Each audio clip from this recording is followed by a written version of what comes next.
Vamos a continuar con más aquí en Como Cada Mañana. Tenemos listo ya a nuestro urólogo de cabecera, el doctor Andrés Hernández Porras, que obviamente nos había prometido continuar y terminar el tema que quedó pendiente la semana pasada. Estábamos hablando en aquella ocasión sobre algunos de los problemas de envejecimiento en el órgano sexual masculino. Ya hablamos de eso, pero también entramos en un tema, gracias a las preguntas del público, sobre uno de los problemas a los que nos enfrentamos es esa pérdida de la capacidad paulatinamente y de forma gradual de erección o de sostener una erección una vez que se consigue. Hay muchos medicamentos que son paliativos. Preguntaban el público cuáles serían las recomendaciones del doctor si es que hay medicamentos naturistas o suplementos que puedan contribuir también de una forma importante a la salud en este proceso. Doctor, ¿cómo estás? Bienvenido. Gracias por estar con nosotros. Gracias, muy amable. ¿Qué nos trae? Sí existe, bueno, primero de los medicamentos, de los alópatas. Muchos hombres tienen el temor de que a la hora de consumir estos medicamentos pudiera pasar también lo que pasa con la testosterona que toman los fisicoculturistas, que por estarla consumiendo después sus testículos se van inhibiendo y ya no la producen tanto o la dejan de producir. En este caso, ¿los medicamentos que sirven para lograr sostener una erección o mantenerla puede tener el mismo efecto? No, realmente no. Los otros, digamos, la testosterona o cualquier hormona donde se sustituye con un suplemento, entonces sí, ahí sí el cuerpo asimila que ya está habiendo suficiente y de esa manera lo deja de producir. Pero aquí es un mecanismo diferente. Aquí cuando el paciente toma algún medicamento para lograr una erección, el paciente no va a hacer una resistencia o no va a empeorar su problema de disfunción eréctil.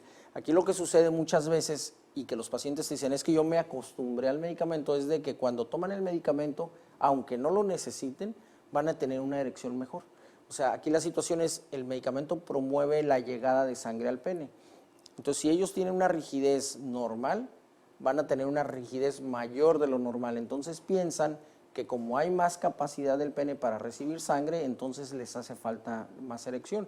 Y esto, bueno, ellos pueden saber que es más de lo normal porque ya se asocia a dolor del pene, ¿no? Por tanta llegada de sangre, pero realmente no es que el paciente haga una dependencia al medicamento. Ahora, esto que acabas de mencionar es muy importante, Doc, porque si bien el medicamento fue concebido, aunque pues fue descubierto por casualidad, pero finalmente cuando se hace la patente y se dirige específicamente a tratar un malés para personas mayores de 40 años que empiezan a tener problemas de disfunción, que es natural, ¿no? Que de alguna manera es bastante natural en el ser humano después de los 40 empezar a mostrar una disminución en su capacidad eréctil. Si estaba pensado para este grupo o este segmento de la población, hay muchos jóvenes que no lo necesitan en absoluto, pues a los 20, 20 y tantos años o 30 o 30 y tantos, pues no se necesita, ¿no? Sin embargo, lo han decidido consumir como una especie de potencializador para tener un mejor rendimiento y causar una mejor impresión. ¿Qué pasa con estos jóvenes? Bueno, aquí el problema con los jóvenes es de que tienen más frecuentemente eyaculación precoz. Entonces, una manera de conservar la erección a pesar de la eyaculación es que tomen estos medicamentos y lo que hace es se perpetúa la erección a pesar de haber eyaculado. Pero aquí el riesgo viene en algo que se llama priapismo. Priapismo es una erección sostenida asociada a dolor y que no no es algo normal, no es algo fisiológico, es algo producido por algo más.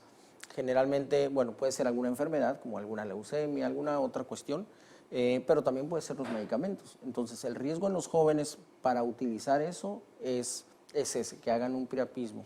Y generalmente lo toman no tanto por disfunción eréctil, aunque sí se da muchas veces, que ya lo platicamos anteriormente, la angustia de desempeño, el temor a fallar, es lo que los hace fallar. Muchas veces en un primer encuentro están nerviosos, fallan, y después cuando vienen a un segundo encuentro realmente van a querer demostrar realmente que van a poder y realmente no van a una relación sexual en sí, sino a hacer como un autoexamen, y eso hace que haya una angustia en sí propiamente dicha de desempeño, entonces no logran la erección. Entonces ahí es donde empiezan a tomar medicamentos, etcétera, etcétera, ¿no? Pero no es realmente algo orgánico el problema, sino es algo más bien psicológico. A pesar de que son medicamentos que ya no son propiamente nuevos en el mercado, se conoce muy poco de ello y los pacientes suelen investigar menos aún de las propiedades, riesgos o efectos colaterales de un producto o de un medicamento que pues ni siquiera requiere de receta médica.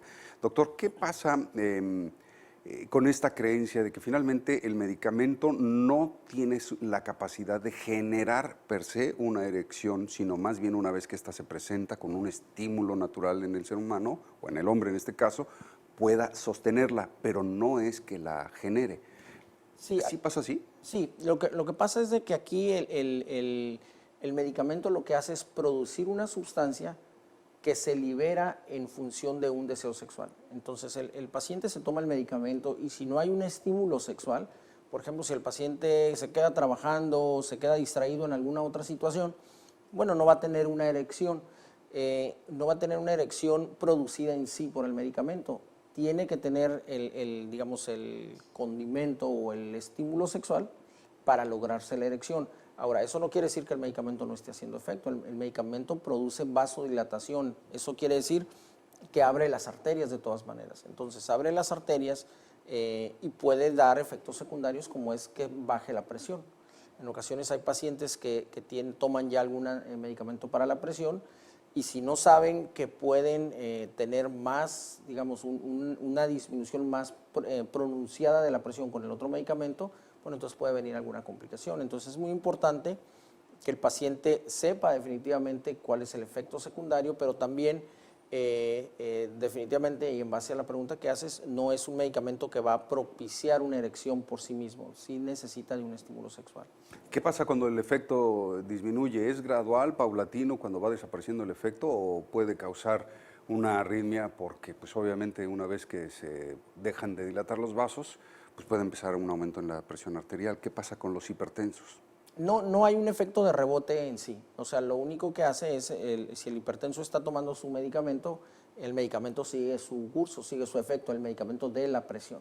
Entonces, el medicamento para la erección, lo que pudiera hacer en todo caso sería disminuir un poquito más la presión, pero no es tanto lo que, o sea, no es tan marcado, aunque hay algunas personas que sí lo resienten o sí lo perciben, pero no va a dar ese efecto de rebote, entonces no hay ningún problema. Doctor, ¿cuánto duran los efectos de estos medicamentos? ¿Cuánto dura su efecto funcional? Bueno, normalmente es de 4 a 6 horas, es en promedio. Hay un medicamento que dura hasta 36 horas. Ese medicamento tiene una vida media más larga, entonces se lo toma el paciente y puede tener ese efecto más prolongado. No quiere decir que el paciente vaya a tener una erección así de prolongada, sino como comentábamos, si hay un estímulo sexual, presenta la erección, tiene su relación, se baja la erección y después si hay otro estímulo lo puede volver a presentar, pero sí es un poquito más largo, ¿no? Doctor, hay una diferencia enorme entre 4 a 36 horas, ¿no? Este tipo de medicamentos que duran tanto en el organismo con su efecto, ¿no tienen otro tipo de efectos colaterales mayores que los que duran menos? Sí, o sea, el que dura 4 a 6 horas, digamos, esa es su vida, es el pico de la acción, es en donde más efecto tiene, pero generalmente puede durar hasta 8 horas, 8 o 10 horas. El otro medicamento dura hasta 36 horas, a lo mejor lo expresé, digamos, en unidades diferentes, ¿no? Ahora, no hay efectos secundarios, generalmente son comunes para todos, como enrojecimiento de la cara, sensación de calor de la cara. Algunos de ellos tienen algunos, digamos, efectos muy específicos. Por ejemplo, uno de ellos puede hacer que la luz se perciba más brillante. Otro de ellos, por ejemplo, el de las 36 horas, es un medicamento que puede afectar los músculos. Entonces, si el paciente se siente con dolor muscular, así como si tuviera una gripa muy, muy fuerte, entonces sí quiere decir que está afectando una enzima muscular y eso lo debe de suspender, o sea, no lo debe de seguir tomando. ¿No deberían de alguna manera ser prescritos estos medicamentos o son, digamos que, inocentes como para que se vendan así en el mostrador? No son inocentes, sí debiera definitivamente restringirse como han sido los antibióticos. Aquí la situación es que si se mezclan con un medicamento que se utiliza para la angina de pecho, que son los nitritos, puede hacer que esa presión baje de más. Entonces, si la presión baja de más, el paciente se colapsa y fueron los casos que en algún tiempo se supo que fallecía el paciente al tomar el medicamento. Pero realmente no es que se tome el medicamento y vaya a fallecer, sino toma el medicamento en combinación de otro medicamento que hace que se potencialice el efecto, ¿no? Una última pregunta rápido porque ya se nos acabó el tiempo, Doc. Preguntan, ¿qué tan a menudo se pueden tomar estos medicamentos? ¿Hay medicamentos como estos para todo el mes? Sí, hay un medicamento, el de 36 horas tiene una presentación en menos miligramos que se utiliza también para orinar mejor. Entonces ese tiene una dosis muy baja y se toma diario. El paciente puede tomar el medicamento, si lo llegara a utilizar diario, lo puede tomar diario. Incluso uno de ellos se utiliza en los niños, en los bebitos que tienen fibrosis pulmonar. Se da dosis obviamente adaptada a los niños diario. Y eso es se trata la fibrosis pulmonar con este medicamento. O sea, son medicamentos que se les ha encontrado algún otro efecto ya terapéutico, ya avalado y ya sirven para otras cosas, ¿no? Pues qué interesante, Doc. Mire que el tema pues ya es muy grande para el espacio que tenemos, pero creo que han respondido todas las preguntas de nuestro público. Muchísimas gracias. ¿Nos pueden dar sus números de contacto, por favor? Claro que sí, es el 634-1138 aquí en Tijuana y la página urologo.com.mx. Urólogo Andrés Hernández Porras con nosotros aquí en Como Cada Mañana. Te esperamos la próxima semana, Doc. Gracias. Vamos con Xochitl que nos comparte algo.